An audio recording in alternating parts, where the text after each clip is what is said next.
जिमल, बाबा की चाय खत्म हो गई। हाँ।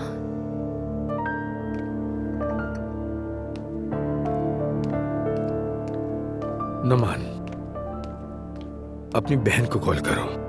बेहतर होगा वो अपनी माँ से मिलने आ जाए, क्योंकि वो सोते हुए उसका नाम ले रही है।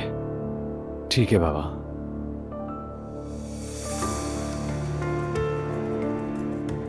नहीं उठा रही है। तुम उसे बार बार कॉल करते रहना, समझे?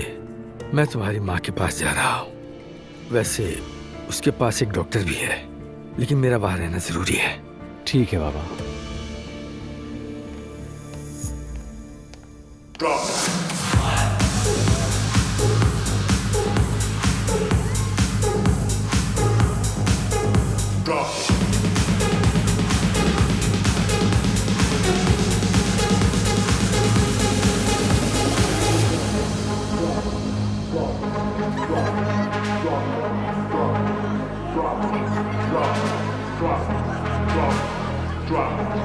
हो क्या गया है?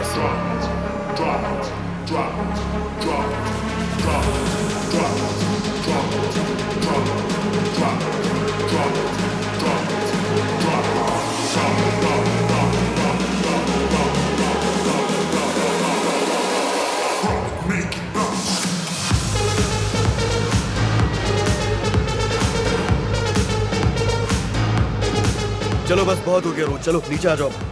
क्या हुआ अजलान? कुछ नहीं, तुम्हारा दिमाग खराब हो गया है। दिमाग तो तुम्हारा खराब हो गया है। तुमने हद कर दिया आज। चलो। अच्छा 1 मिनट रुको, मैं इन्हें बता दूं कि हम लोग जा रहे हैं। कोई जरूरत नहीं है, चलो घर।